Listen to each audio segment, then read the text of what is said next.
Welcome to this Vulval Pain Society live expert webinar number 5. So far in this free series, we've covered vulval pain generally, dermatology, including lichen sclerosis, lichen planus, physio, and calming the nervous system. If there are any of those that you haven't watched and you'd like access to them, please email us at info@vulvalpainsociety.org.uk. info@vulvalpainsociety.org.uk. So today we've got yoga and meditation with Ameneh Bahadouri. Am I pronouncing that correctly? Wonderful. Yeah, thank you. Brilliant. Now, Ameneh, I know that you are experienced in working with women with pelvic and vulval pain. Before we dive on into the questions, I've noticed you teach Hatha Yoga, Hatha Flow, Yin, Vinyasa, and meditation. What does it all mean? What's the differences between all these different types of yoga? And then what's the difference between yoga and meditation? Wonderful. Firstly, thank you so much for inviting me. I'm really happy to be here.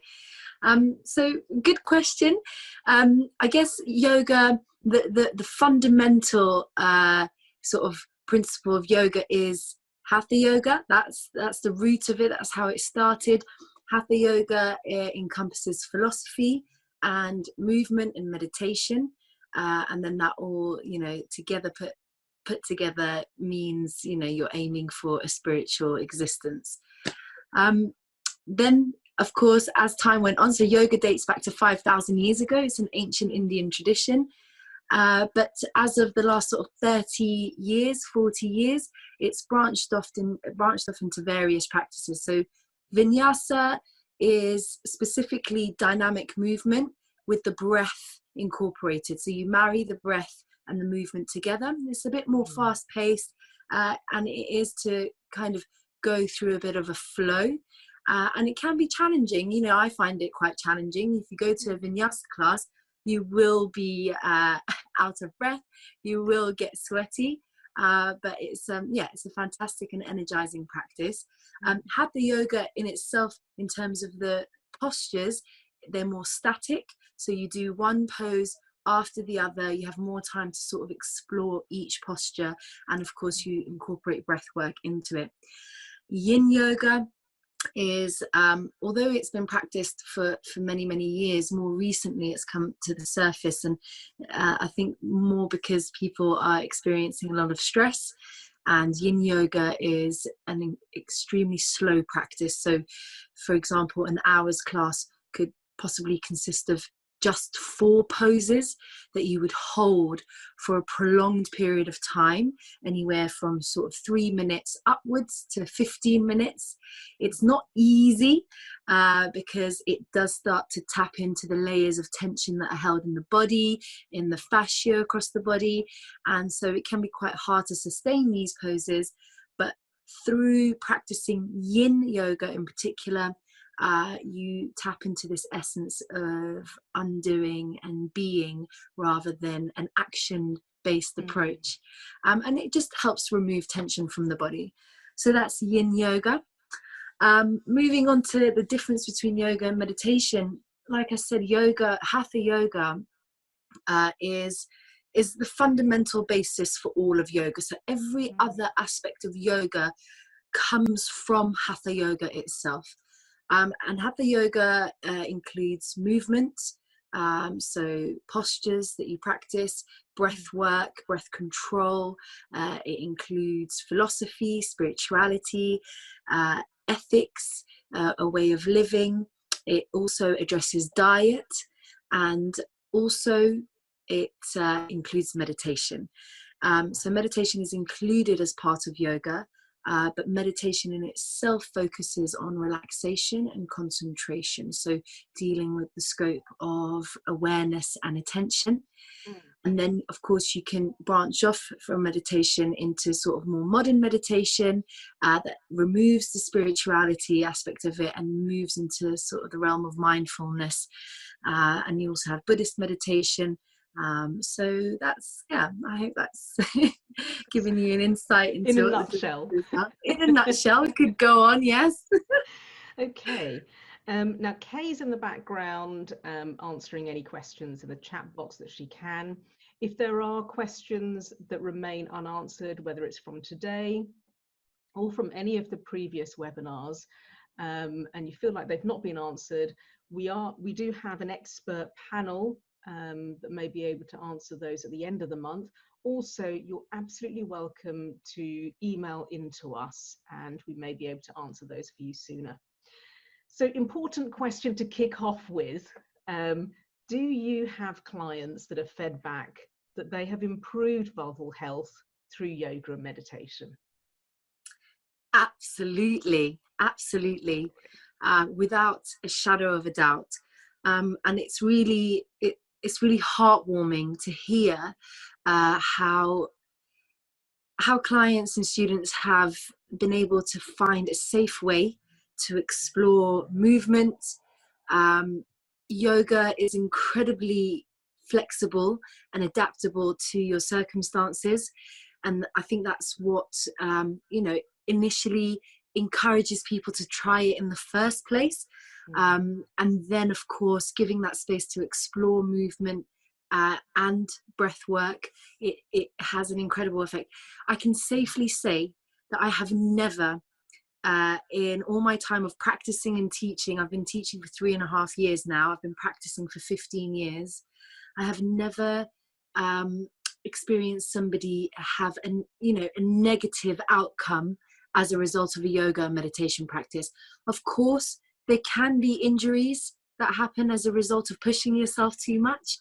And that's why it's important to find a teacher who understands your circumstances and then, of course, provides you a safe space and practice. But yeah, absolutely. Of course, each person is different for each one, in terms of how much time it takes to experience benefits and healing and the level of benefits that they experience. But yes, without a shadow of a doubt. Good, good. And safety is a factor. I noticed there's a number of questions on safety. Are there particular yoga poses that should be avoided if you have vulval pain? So there's a fear there that might increase pain or increase tension. So this is a subjective question, really. Ultimately, if somebody's got any concern with any part of their body, they need to seek professional medical advice. In this case, for vulval pain, you would either speak to your specialist or physiotherapist and be given the go-ahead to practice yoga. You then also need to talk to your teacher, and of course, if you wish, to share your circumstances so that they can understand. I personally really need to know who I'm working with, so that I don't offer something that's too much for them or not enough. But in terms of specific poses, and this is so interesting because there isn't any particular pose that one should avoid. Maybe in the beginning, you wouldn't do poses that would bear a lot of pressure in the pelvic and hip region. You would do things that were more supported, and as you build up more strength or release more tension, two different things, maybe both necessary, then you can gradually build up. But I genuinely believe that there isn't any one particular pose that you should avoid, but you should be in a safe space and gradually build up the strength and the flexibility to then move on to different poses that you may not have been able to access before. So that's quite important. Yeah, there's a gradual progression. Absolutely. Yeah. Okay. A general question here on how can yoga, breathwork, meditation, how can it help with pain or that sensation of pain? So your webinar last week was absolutely incredible. So thank you for sharing that information. I thoroughly enjoyed it. And, just to talk about this notion of pain, all of it is real. Pain is real. It's not imaginary. But it is something that we can consciously address. And I find that, of course, if poses are painful, no matter who you are and what concerns you have, you need to back away from that pose. You know, even if you don't have any concerns or any sort of niggles that you're dealing with, if you feel any pain in any posture, that's something to avoid. But generally, overall, yoga strengthens the body. It strengthens your ability to kind of consciously apply a really positive mindset to how you move. It also strengthens your ability to breathe, your lung capacity, and that has a direct effect on the brain and how the brain deals with pain and discomfort. And so over time, it does take time. It's not, there are some immediate effects that, you know, I'm sure hopefully at the end we'll do a guided meditation, and it'll be interesting to notice how you feel at the end of that meditation, so you can quickly enter a sense of relaxation and comfort. But ultimately, yoga will work to strengthen the body, strengthen the muscles, blood flow. It increases blood flow around the body, and blood flow is regenerative. It's healing in the body for the cells and the tissues. And so over time, you will experience a decrease in pain sensations. Okay, good. So we've talked about vulval pain. There's a question here. Can yoga help with purely neuropathic pain? So there's no apparent muscular problem present. So yoga deals with sort of, it addresses the structural, but it also deals with the sort of neurological and emotional and energetic side of things as well, predominantly through breath work. I think one of the most important things, particularly for vulval pain and pelvic floor issues, is that you really work on breath work and breath control. So if it is a neuropathic issue that you're experiencing pain, but it's not a structural thing, breath work and meditation, it provides for interoception. Okay, so this kind of the sense of the internal state of the body. And so when you turn your attention inward through breath work, through meditation, you cultivate self-awareness, you cultivate a state of observation. And so what then happens is that you move away from being in a reactive state. You start to approach things a bit more objectively. You start to really explore what's going on, and through that there's a bit of open-mindedness that evolves. And I'm not saying that neuropathic pain means that there's a closed-mindedness happening, but there's a reaction that's taking place. And through meditation, through breath control and learning how to calm the mind, you then create that space for you to turn your attention inward, to see what's going on. And then when you see what's going on, you can then start to address what it is that you need, what's not working for you, maybe what the triggers are. And then of course that helps you sort of move about your daily affairs, really. Brilliant. So we've got a number of questions on poses. Before we get into those, this question here: what would you recommend to a beginner in yoga? Excellent question. Okay, so there was that question, and then is there a particular type of yoga that is best for Vulvodynia? And I don't mean to kind of jump the gun with you, Sheren, but so the best yoga that I would recommend to start with is Hatha Yoga, because it will help you learn what the postures are. Because they're static postures, it gives you time to explore sort of your range of mobility, the edge at which you can go to, and what feels good and what feels comfortable for you. It gives you space and time to explore how you marry your breath with your movement, and it's not so fast-paced, it's not so dynamic. Hatha Yoga also varies from class to class, so again it's important to speak to the teacher that you're with, and maybe explain your circumstances so that they can help you and provide you with a sequence that would be most appropriate for you. As I touched on earlier, dynamic practices like Vinyasa, which is fast-paced and it's a flow Ashtanga, which is, you know, a very strict set of rules. You have to do each posture until you get to a posture that you cannot do, and then you go right back to the beginning and start all over again. So it's very, very strict. It's very, very challenging. Incredible though. It's an incredible, both are incredible practices, but they can be quite overwhelming for a beginner, as they're quite fast paced and quite entrenched in a lot of rules. Right. So Hatha Yoga is the best one to go for as a beginner, 100%. Right. Brilliant. And in terms of how often you need to practice, and the question here is, how often do you need to practice to see a reduction in painful symptoms? Now, we know that's going to be subjective, but, you know, what's the rule when it comes to how often you have to practice? There's no specific set time or even moves to do.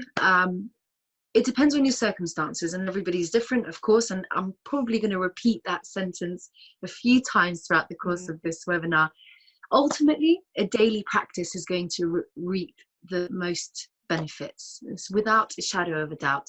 And whether it's a 5-minute practice or an hour's practice, every single day. But the reality is, even I myself don't practice every single day. For somebody who's just starting out, I would say, of course, introduce yourself to something, take your time with it, maybe once a week, hopefully half an hour to an hour. And I would look to build that up to twice a week. So you can at least bookend your week, maybe at the start and then maybe at the end of the week, so that you've got something to start your week with and end your week with. It's a really lovely routine to get into, and maybe you could vary it, something in the morning and something in the evening. I would say work up to twice a week, 30 minutes each time or an hour each time. And then if it's something that resonates with you, then, you know, I think if you really enjoy it and if you start to see the benefits, I think you'd be naturally inclined to take on more of the practice. But I no way manage to practice every day, but I try to fit something in. I do meditate every day, but I don't practice yoga every day. And even if it's a 5-minute stretch, kind of lying down on the floor and writhing around, that can be a yoga session for you as well. So all of it is good, any amount of time. So, you know, I love that writhing around on the floor, you know, as a pose. It's a stretch, it's getting the body moving. So are there any kind of and we'll go into some specific poses later, but are there any best stretching poses for pelvic pain, or poses that help stretch the pelvic floor the most? What's really interesting is that especially in this day and age, we're so focused on niching and kind of putting things in boxes and defining things. And what my approach is that, yes, there are lots of poses that help stretch the hips and strengthen the glutes and the pelvic floor muscles and the legs. But what's really important is to recognize that there's a connectedness throughout the whole body. And that connectedness happens through fascia, you know, this web of connective tissue that goes throughout the whole body. And, you know, I cannot deny that, you know, should you experience anything in, you know, your left ankle, that it can't possibly radiate and move and ripple into other parts of your body. You know, that may radiate up to your knee, into your hip, and so forth and so on. As we know, issues with sort of pelvic floor muscles and vulvodynia can result in issues with the hip flexors, issues with the glutes, back pain, discomfort. And so really, there are so many poses that you can do. There are, and I will get to the specific poses that you know, that I've thought about and wish to include. But generally, I would say movements. So, for example, writhing around on the floor. If you're lying on your back, hopefully on a mat if you have one. If not, your carpet will be just fine. If you're reaching and stretching your arms overhead as you writhe on the floor, you're immediately starting to stretch the muscles across the upper body, which then ripples into the glutes and into the hip flexors and then into the legs. So you are getting a lovely stretch across the body. So there isn't any specific move that you have to focus on and think that this is going to be the key to sorting your discomfort and pain. But there are some poses that will help strengthen and alleviate tension, which we'll get onto. So I heard you use the word strengthen, and I wonder, because there's this thing, isn't there, for some women, you know, their pelvic floor muscles are already quite tense. And how about the other way around, you know, how to relax the pelvic floor muscles? There's a number of questions on that. How do you teach the down training for the pelvic floor? Absolutely. I'm so glad this question has been asked. You know, this idea of Kegels to strengthen, I'm sure everybody's sick of hearing it. And yes, if there is a weakness in the pelvic area, then strengthening helps. Okay, and it doesn't have to be Kegels. I mean, you know, that's quite boring. There is an energetic observation that resembles Kegels in yoga, and it is called a locking of the pelvic floor muscles. So it is a contraction. So it is actually, I do believe that Kegels derives from the yogic practice of locking the pelvic floor muscles. And yes, if there's strengthening that's required, then by all means, that's a wonderful practice. And there's plenty of postures that help strengthen. But when it comes to tension, when somebody's experiencing tension, that sort of radiates into pain in the, you know, surrounding areas, there needs to be relaxation. And the best thing for that is breathing. So deep diaphragmatic breathing. And, you know, I can go into it now, or you can, you know, let me know when it's appropriate to go into it. But I would recommend lying down, placing one hand on your abdomen, the other hand on the floor, just for a bit of grounding, and taking a nice big breath in and allowing the belly to expand. And this really helps relax and elongate the pelvic floor muscles. And it really does help alleviate tension from that region. Could you show us that? Could I show you? Demo? Yeah. Well, I don't know if my camera will allow it. Let's have a look. I'm sitting on the floor, by the way. It's not very professional, but I guess I'm a yoga teacher after all. You're allowed. Wonderful. So hopefully you can see me. Yeah. So you would lie down on the floor. You can keep your knees up. Absolutely perfect if that feels good. You can also place some cushions underneath your knees, in between your knees. If you like, you can take your legs out straight if that feels good for you. Again, for me, it varies. Some days this feels great, other days not so much. And so I change it all the time, okay? So just tap into how it feels. And then from here, you'd place one hand on the abdomen, the other hand on the ground. Sometimes if you like to have both, that's fine. There's nothing wrong about putting both hands on. And you would take a big inhale through the nose. You'd let the belly expand. So you really want to feel the belly push up. And then you can breathe out through the mouth. And the key here is that you want to feel the breath moving through the body in 2 stages. You want to feel that the belly expands as you inhale.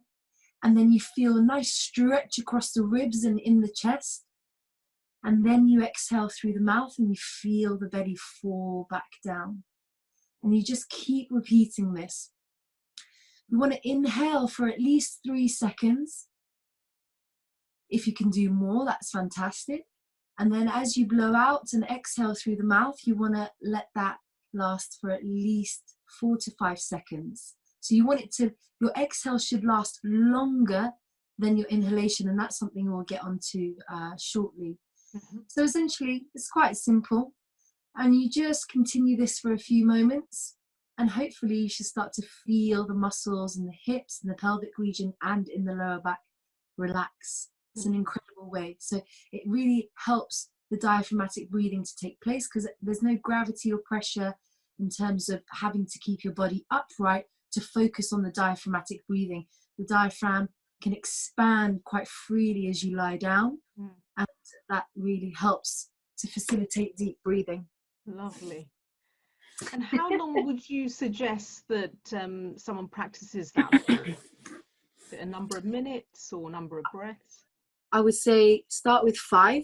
If it's really uncomfortable, it doesn't matter if you do it for a minute.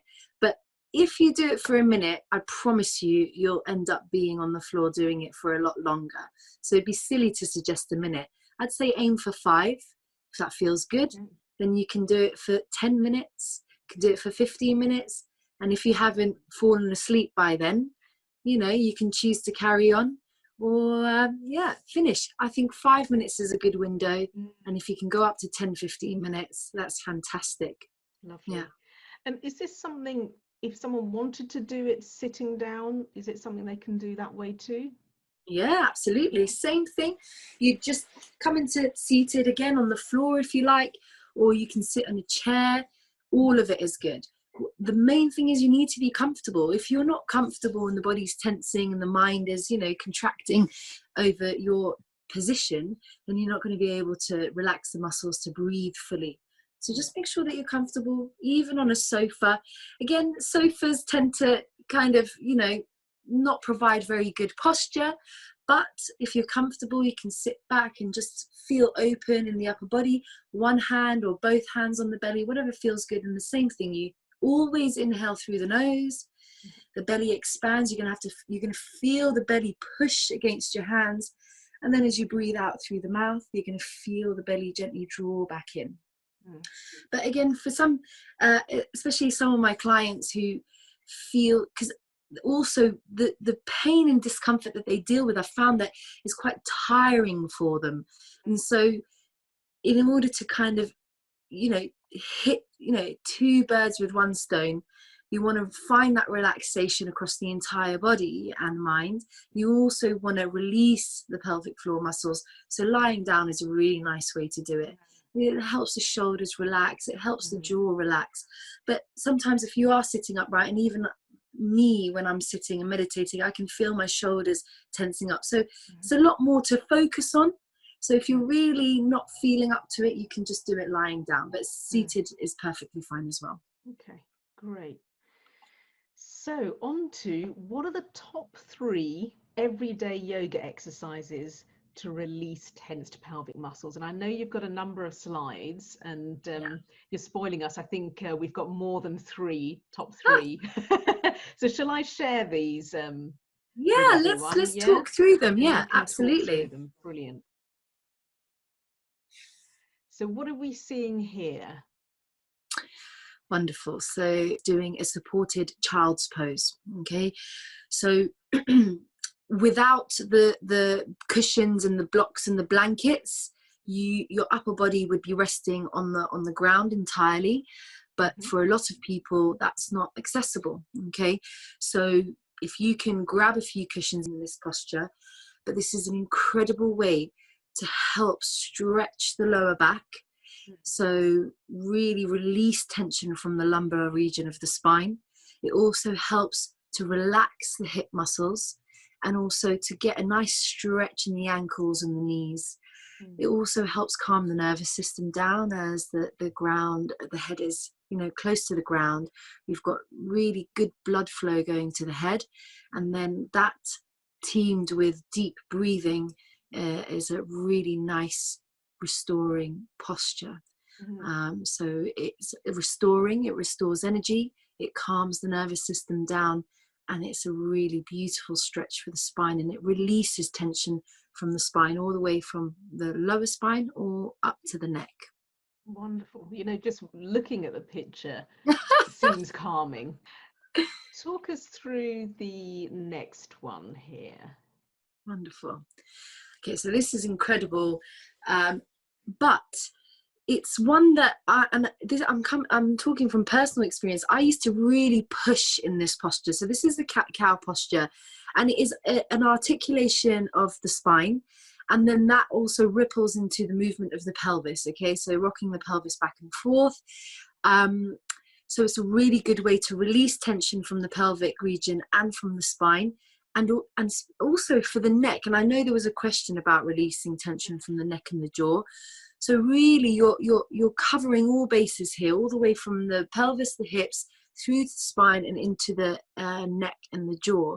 And so what you would do is you would arch the spine with the head tilting up, tailbone gently pushing up. And here, as the front side of the body opens, so I'm referring to the top picture, you would then take a breath in, and then you would articulate the spine and gently push your shoulder blades up to the sky. This then invites you to lower your head and your tailbone down, so you create an arc in the spine facing down. And you would exhale at this point because the front side of the body is contracting, so it's an invitation to push the air out. You would do this a few times, but really what's important is I used to really push through these postures. So as I lift my head up and tailbone up, I would really squeeze at the end, and that's not something that I recommend. Really to find that ease of moving in between the two postures. So it's really, really good for releasing any tension in the hips and in the pelvis and in the spine. So I highly, highly recommend this. It's low impact as well, so it shouldn't cause too much discomfort for you. Okay, and again, is there a number of times you would do this? I would say work up to 5 times, but you can do this 10 times. And hopefully, I mean, maybe if viewers are watching, they could make note of these poses and sort of incorporate them together. I've actually put them in order of how you would do them. So you would start off with child's pose, then you would come onto your hands and your knees, and you would move into this 5 times is great. So top and bottom consists of 1 round. Then you do that again another 4 times, which totals to 5. And then you would move on to the next posture. Lovely. Okay, so let's have a look at the next posture. Wonderful. Bridge pose, so important. It's incredible for strengthening the pelvic floor muscles, but also strengthening the glutes, the quads and the hamstrings, the abdominal muscles, which are all interconnected into the pelvis. And so this is an all-rounder. As you can see in this picture, there's a block that's supporting the lower back. So if somebody's finding it difficult to lift the hips up, they can use a block, they can use a blanket, a cushion, just to kind of help create a lift for them. And as I've suggested here, this posture can be held with or without support, or you can do slow lifts up and down. And this posture, it hits 2 points. It helps strengthen, but it also helps release tension. And actually, it's quite confusing, this idea of strengthening and releasing tension, because in some cases, strengthening helps release tension. So when people are experiencing tension in some areas, strengthening may help release that tension, but not in every case. It's to be explored and to be discussed with your movement practitioner. But so it can be held in midair with or without support, or you can choose to just lift up nice and gently and lower down. And the slower you move, the more delicious it's going to feel. Great. And again, number of times? Again, you can do this once and hold the posture, and you can hold it for a few breaths. Again, you don't need to come to a point where you're quivering and shaking and the breath is faltering. You need to be able to find a sense of steadiness and ease. Or if you're doing lifts, again, I would aim for a nice round number 5. 5 is a good amount to do it. You can do less, you can do more. It just doesn't matter, honestly. Right. Brilliant. Okay, on to the next one. Wonderful. So this is a nice stretch to help release the hip flexors. Nice stretch for the hip flexors. And then that kind of ripples into the abdominal wall, into the abdominal muscles, also the quads. But it's also a nice back bend as well. If you tend to get a niggle in your lower back, especially when you're kind of leaning backwards, it's one to ease into nice and slowly. But what this also does, if it's held and when you incorporate deep breaths, it does help to release the muscles in the pelvic floor. So this is a really nice one to hold. But again, for me, being somebody who practices very regularly and who has done for a long time, I can tell you that the Sphinx pose, I have good days and bad days with it. So don't expect you to feel comfortable in it immediately, especially if you haven't done it before. You'll start to feel, a little bit of sort of maybe discomfort in the shoulders and maybe in the lower back. And it's just for you to ease into and out of it until you feel that you're stable, until you feel that you can hold it without feeling uncomfortable, and then you can start to apply the deep breathing. So if you're feeling uncomfortable in this posture, then you shouldn't hold it, you should come out of it. Okay. But if you feel nice and fine, then it's a good opportunity to do some deep breathing to release the pelvic floor muscles. And then once someone has gently built up to being able to hold it and do that deep breathing, how long would you suggest they hold the pose for? Again, 5 breaths. And when I say 5 breaths, 1 round of breathing is an inhale and an exhale. That's 1 round. So if you can do 5 of those, then that's an incredible thing. And in some cases, it's challenging. And other times it feels rather easy. Again, it's just for you to see. But if it's challenging to hold for 5, work your way up. Do 3, 4. And if it feels easy to hit 5 rounds of breathing, then you can extend it to sort of 7, 8 rounds.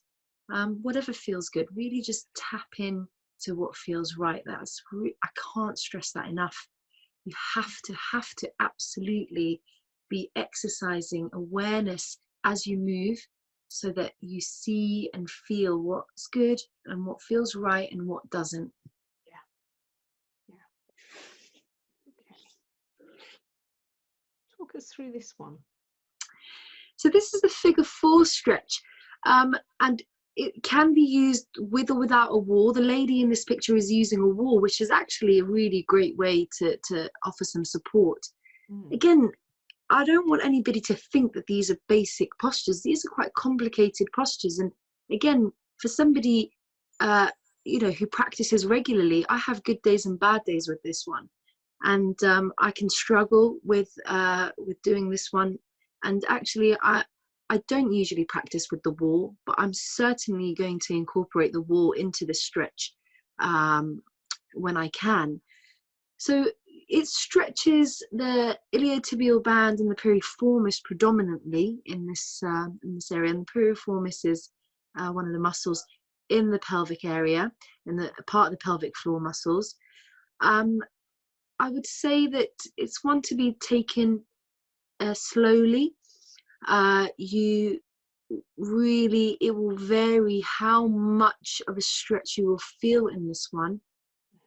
So it's one to be approached very slowly. You could start with both legs and feet on the wall, and then you would take one foot and take the ankle and cross it over the thigh.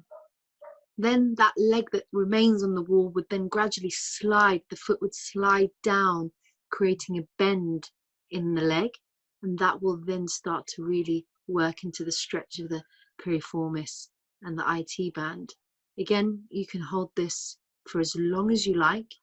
If it feels uncomfortable, it's an indication your body's telling you to come out of it.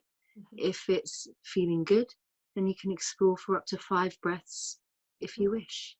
Repeat on both sides, of course. Yep. Brilliant. Okay, and then the final pose that you wanted to share was this one here. Yes. So there's not an official term for this one, legs up the wall. There is in yoga. It's called Viparita Karani. So this picture here is showing a supported version of legs up the wall. But you can also do it without a cushion underneath you, so that your whole upper body and spine are flush with the ground. You can hold this for as long as you like. This posture is incredible for so many things. So just off the top of my head, it helps with digestion. It helps with, so it helps cool the body temperature. So if you're having a particularly hot day, so if you're in a hot climate, or if women who are experiencing hot flushes, or just generally not feeling well, got a temperature, this is a really nice way to cool the body down. It also helps lymphatic drainage, so it helps the body's lymphatic system to move, because the lymphatic system is moving upward, and the lymphatic system is directly linked to immune system. So this helps give the lymphatic system a bit of a aiding in moving along the body, up along the body. but also incredible for releasing tension from the spine, the hips and the pelvis and the glutes. Really just takes the pressure off that region of the body, and is wonderful for calming the nervous system down. And you can also incorporate the deep breathing that I showed you with the legs up the wall. Wonderful for alleviating tension in the body and mind. But yes, I would recommend holding for 5 minutes if you can, 10 minutes even better. As long as that, okay. Yes, and as a little caveat, as lovely and relaxing as it looks, holding for 10 minutes is quite a challenge. So it's very normal for you to feel quivering in the legs as the blood rushes down, and the muscles in the legs start to ask you what's going on, really, because they're not used to being held in this position. But yeah, over time you get used to it. But 5 minutes, 10 minutes, incredible. Also, if you stand on your feet a lot throughout the day, this is an incredible posture to do. Again, one to gently build up to. Absolutely. Yeah. Again, if you do it for a minute to 2 minutes, you're going to feel the benefits of it right away. If you can build up longer, then even better. Brilliant. Okay, so on to some more of the questions. I prefer Pilates to yoga. Is Pilates good for vulval pain? Is it a good alternative? Or would you say that yoga is better? Not at all. So I think they're both wonderful. Pilates and yoga, absolutely incredible. So as I said in the beginning, yoga is an ancient Indian tradition. It's been around for 5,000 years. So you can say that it's done a lot of groundwork. Pilates, I think, originated in the 70s or 80s. I can't be sure, so you have to forgive me. And it comes from Germany. It was created by Joseph Pilates. And Pilates is a systematic approach to targeting muscular regions to strengthen the body, and then, of course, to alleviate tension. I guess the fundamental difference between yoga and Pilates is that yoga addresses philosophy, spirituality and ethics, whereas Pilates doesn't. So if you find that the philosophical aspect and the spiritual aspect of yoga doesn't resonate with you, which is perfectly fine, then perhaps you'd like to try Pilates. You know, many people say to me, and I think Kay was saying just before we started, that all the postures that you see in Pilates are just yoga postures, which is true. You do cover a lot of yoga postures in Pilates, and so you wouldn't be missing out as such, but it just kind of removes the philosophical side of things when you are doing Pilates. And another thing to note is that if you do go to a Pilates class, they may not make way for a gentler, mindful approach. They tend to be quite dynamic and challenging, the classes. They're incredible and they're wonderful for building strength. But if you are going to do Pilates, it's important to speak to the instructor and just let them know what your circumstances are, so that they can be mindful of what they offer you in the class. So yeah, as you would need to with anyone, really, with any practice. We've got a great set of questions here about calming the mind during meditation or yoga. So any tips for blocking out negative thinking or the chattering mind? You know what, honestly, this is the bit that I struggled with the most, because I think one of the things that yoga meditation has helped me realize, and regular practitioners realize, particularly my students and the people that I work with, is that the goal is not to block out negative thinking. And I think the more that we kind of focus on this idea that we need to block negative thinking out, the more difficult it becomes, the more we tense, the more we stress. The practice of meditation is to put you in a state of observation. And when you come into a state of observation, you aren't reacting anymore.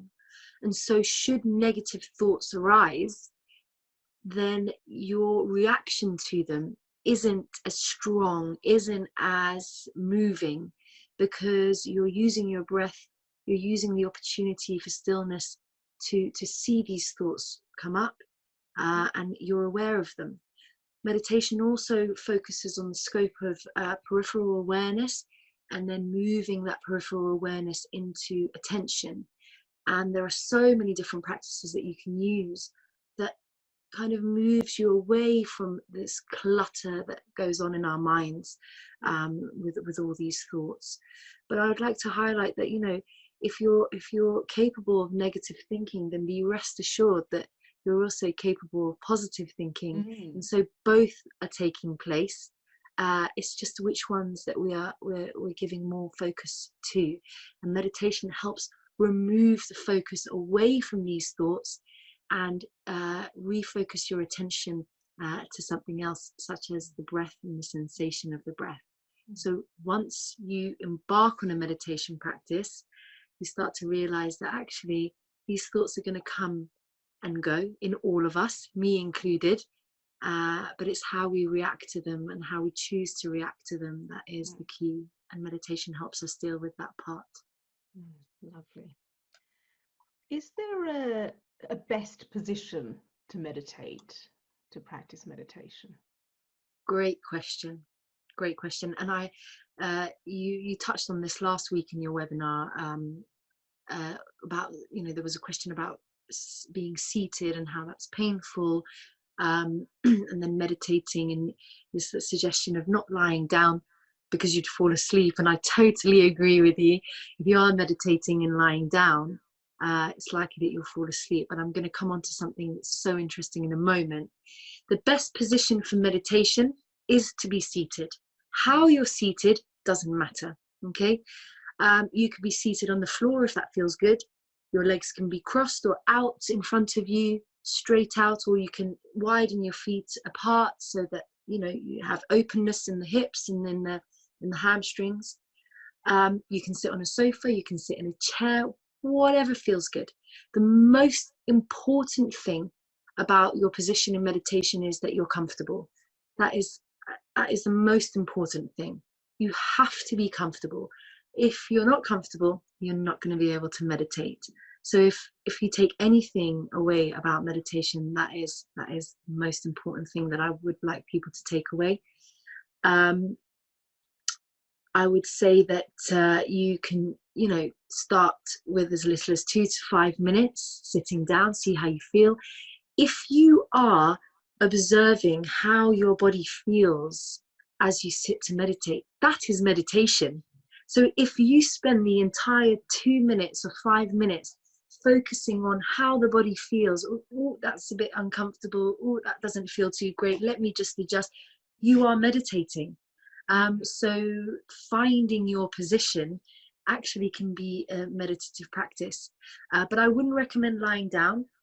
But Sheren, if we've got time, I'm just going to quickly talk about a practice of meditation that is lying down, that I think, especially for people, I've had a few clients that struggle to stay seated, and that results in frustration, and so they can't possibly explore meditation, you know, bar a minute or two. And so what I've recommended to these particular clients is Yoga Nidra. I don't know whether some of you have heard of it, some of you may not have. It translates to yoga of sleep, okay? And what Yoga Nidra is, and I highly recommend it, I absolutely adore it. So you don't need to have, you know, any profound issues to practice it, but should there be any concerns that anyone is dealing with, be it sort of psychological or physical, it's an incredible healing practice. So it consists of you lying down, and then you're given a guided meditation, which usually consists of a body scan, and this is officially termed as a rotation of consciousness. So they're moving your scope of attention from different parts of your body, and then as you go into that practice, which is basically you lying down and being guided, you then enter the delta state, which is the state that you enter as you first start your sleep. And when you enter that state, it's absolutely incredible what happens. There's a deep healing effect in the mind and in the body that takes place. I could go on about it for hours on end. I highly, highly recommend that if you struggle to sit down, if you are experiencing a lot of discomfort and pain in the body, that Yoga Nidra, spelt Nidra,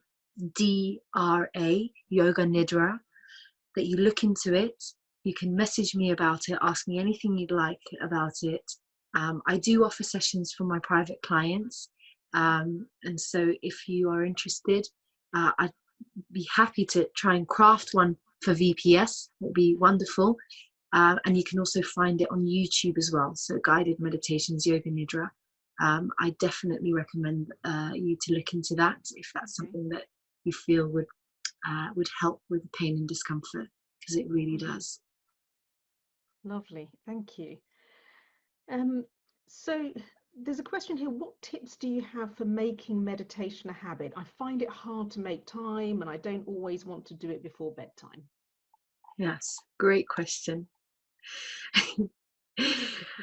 I would say, and the reason why I'm laughing is because everybody struggles with this. Even I struggle with this. So I would say that the best thing to do, the way to approach your meditation, is to take the pressure off, start small, 1 minute to 2 minutes, come with no expectations, and I've written here, be kind to yourself. I don't know why I've written it, because I repeat those words at the beginning of all my meditations. Come with no expectations, be kind to yourself. So really, if you are putting the pressure on yourself to meditate, you're negating the notion and the essence of meditation, which is to simply be. So you could meditate while you put the kettle on. You could meditate while you step outside of your front door. You could, I don't recommend it while driving. That's one thing I would say. You could meditate any given point in the day. And all it will consist of is you just listening to the sound of your breath, feeling the sensation of your breath. And by way of doing that, using your breath as a vehicle to guide you into stillness. And if that lasts a minute, beautiful. If that lasts 30 minutes, even better. It doesn't matter. You will gradually build it up. Some days, I did my meditation this morning, and usually I do half an hour to 45 minutes. And today, by 15-20 minutes, I was feeling really agitated. And so I sat with that for a moment, and I made the decision, shall I carry on? Shall I push and force myself to reach 30-minute mark? And I said no, and I ended it, and that was good.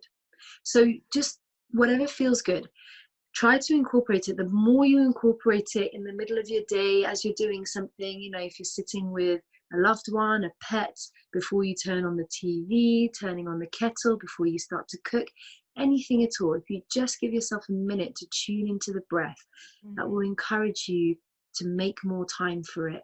And that's how people come into meditation. When you start to make more time for it, you start to feel better. And then you're thinking, you know what, actually, when I wake up, I'm going to sit down for a few moments. If you want a kind of specific recommendation, I would say that beginning of your day is the best time to do it, because the mind is, you know, uncluttered by the experience of the day. And so it's a lot harder to meditate in the evening, I would say, just from experience and from feedback I've had. Evening, you know, the day has made its impression on you. Things have happened, conversations have taken place, and so the mind is busy with all of that, trying to process all of that. So start of the day is usually a better time. So maybe when you go to make your first beverage for the day is a good time, or maybe when you roll out of bed. All right. So I'm mindful of the time, and I've seen this question. Oh, wow. How long does it take to calm the nervous system using meditation? And this sounds like a perfect opportunity for you to guide us through a meditative practice. How does that sound? Yeah, absolutely. I would love to do a quick meditation. In response to that, it depends on each individual. Okay, so it can be done in a matter of minutes with breath work. Okay, but meditation, as you know, I've expressed, is a long process. Okay, you're going to have good days and bad days with it. So generally, as a sustained sense of well-being throughout life, that takes a while. Okay, and it's not always linear. It's going to have its fluctuations. We are going to have days where we feel bad, but meditation in itself gives you that grounding and anchoring for you to be in a state of observation than in a state of reaction. And so when the days are more difficult, when the days do unfold in a bad way, you are able to recognize how you're reacting to it and better control your response to these things. So meditation helps that. It heightens your sense of observation and your self-awareness. But breath work, in a matter of minutes, it can absolutely help calm the nervous system down. So shall we, that's a good segue into a guided meditation. Yes. Any safety precautions? So certainly don't do this if you're driving a car. Any other safety precautions before you guide us? No, I would say that no, there's no other safety precautions. As long as you're not, at the edge of a very tall building or driving a car, I would say that you could do this seated comfortably, as I've explained, or you're welcome to do this lying down because it's a very short meditation. Okay, lovely. All right. Wonderful. So let's get comfortable. Hopefully you're already comfortable. So whether that's seated, whether you're lying down, and I just want you, if you feel safe and if you feel comfortable to do this, to close your eyes. If not, just cast your eyes down in front of you. Make sure that you're not straining the eyes or the gaze, but the gaze is lowered or the eyes are closed. And I want you to just take a moment to notice the sounds around you. Whatever you can hear, anything at all. And I'm going to invite you to play with the idea that any sound is perfect and it's okay. Let the sounds come as they are. Just take a moment, notice what you can hear.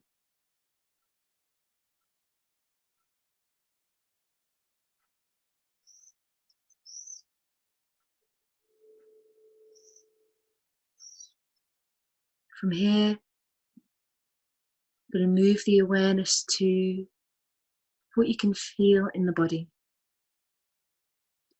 Any sensations that come up, anything that you notice in the body or on the body.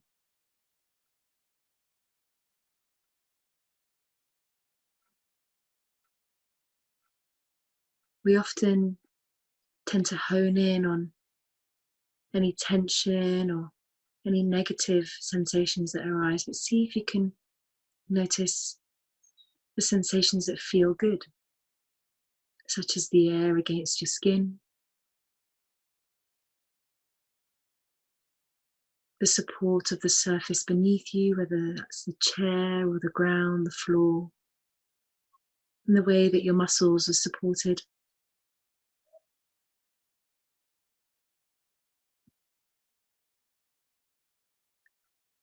Perhaps the way that the muscles can relax as you take a moment here to come into observation.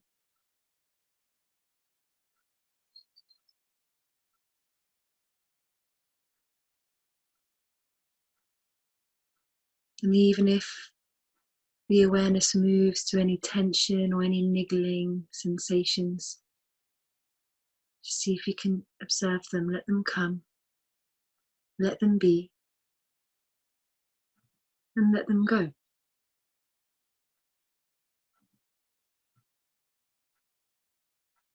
It's okay that these sensations come up. What's important is that you observe them.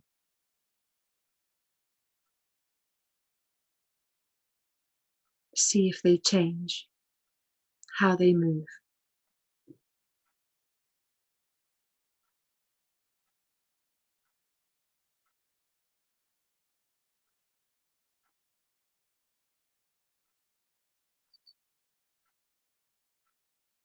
From here, move your attention to the way that your body moves in response to the breath as it comes in and out, without changing the way you breathe. Notice the ripples of movement across the body.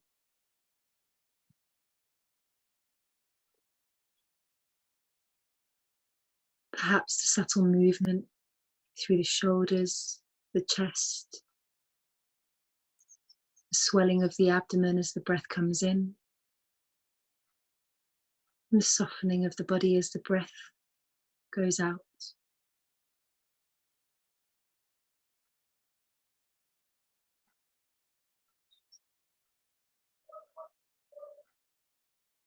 Just allow yourself to be with this subtle yet persistent movement.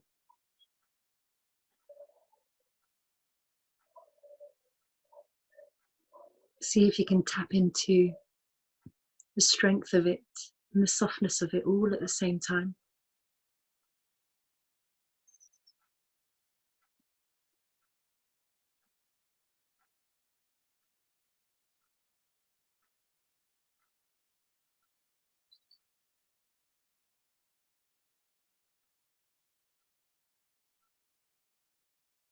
From here, I want you to notice the breath as it moves past your nostrils, into the airways, into the lungs, and back out. Notice the sensation of the breath as it hits your skin and as it moves its way back out into the open air.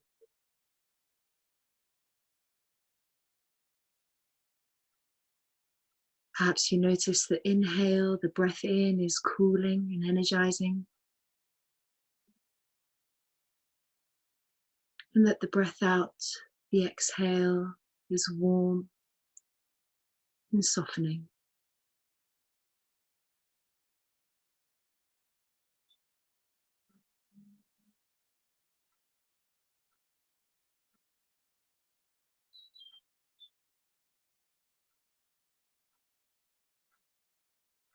From here, I want you to take a nice breath in through the nose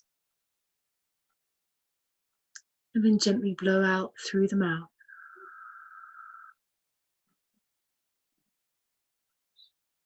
Take another breath in through the nose for 3 seconds. 1, 2, 3. Blow out through the mouth for 4. 1, 2, 3, 4. Inhale through the nose. 1, 2, 3. Exhale through the mouth. 1, 2, 3, 4. Inhale through the nose. 1, 2, 3. Blowing out through the mouth. 1, 2, 3, 4. Inhale through the nose. 1, 2, 3. Blow out through the mouth. 1, 2, 3, 4. Return to your normal breathing. If your eyes are closed, you can gently open them.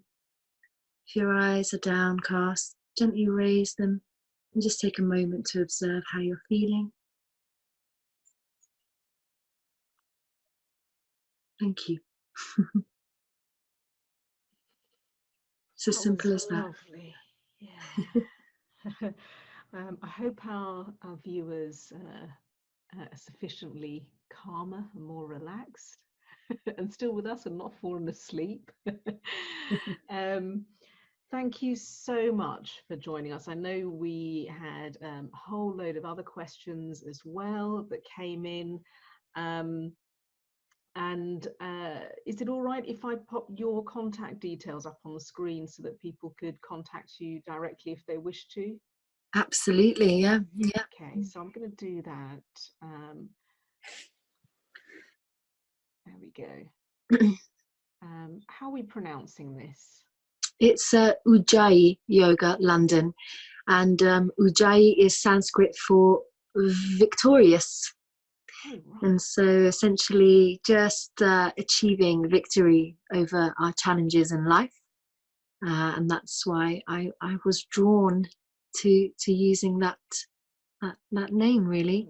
But my mobile number is there, my email is there. You can find me on social media, and honestly, any questions at all about yoga, you're welcome to ask me, contact me anytime. Wonderful. And I think at this time you're also offering online yoga classes. Am I right in thinking that? Yes, that's correct. So I'm teaching 3 times a week at the moment. All the details are on my website and my social media pages, and they are free. They are on Zoom, so you'd be absolutely welcome to join. Anyone is welcome. And it is Hatha Flow. So there are some flow movements going on, but none of which that you should be worried about, because I encourage you to only do what you can to listen to your body. And of course, we have the added bonus of being able to practice from the safety of our own home, so you can really take it easy. But yeah, anybody's welcome to join those. Just they need to get in touch with me so that I can register them. Lovely. Okay, thank you so much for your time, Ameneh. Thank you. And really, thank you to all the speakers we've had up until now. Everyone's giving up their time for free.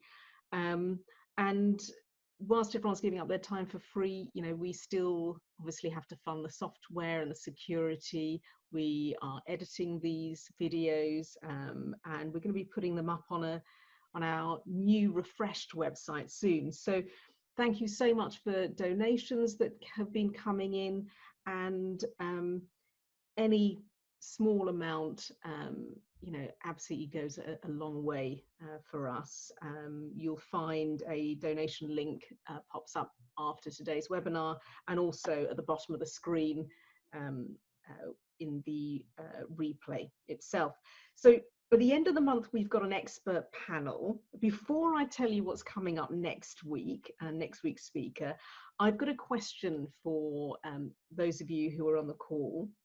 There's 34 of you, and you may be deciding for other people. We may put things out on social media, but we want to know what topic you might prefer we cover in future. And we've got a couple of options here. So you might be able to see the poll on the screen. So the options are psychosexual counseling, sex therapy, or talking about the menopausal vagina, including vaginal atrophy. So we're just going to allow that poll to run. Now, if it is a split, of course, we'll cover both at some point. But if it's leading in one direction more than the other, then we'll probably do that one sooner. So we're just going to allow people to vote in that. It's looking very close. I think there's a few undecided there. It's pretty even, I think. So 57% have gone for psychosexual counselling, sex therapy, 43% for menopausal vagina, including vaginal atrophy. We'll cover both at some point, and we'll probably put a few things out on social media to see whether it will be psychosexual counselling, sex therapy that we cover before menopausal vagina. So thank you for that. So next week, we have the absolutely brilliant Dr. Winston DeMello, who's a consultant in pain medicine and anaesthesia. He has a pain rehab team at Manchester University NHS Foundation Trust. He is very, very experienced. He's got a particular interest in vulval pain. Absolutely do, you know, come and watch that one and put your questions to him. His knowledge is invaluable. The link to register for that will be in the replay video from today, which you'll receive hopefully tomorrow. And all that remains for me to say is thank you, Ameneh, for joining us today. Thank you for having me. It was a pleasure. Thank you. Wonderful. And thank you to all of you for joining us. Thank you, and see you next time. Bye-bye.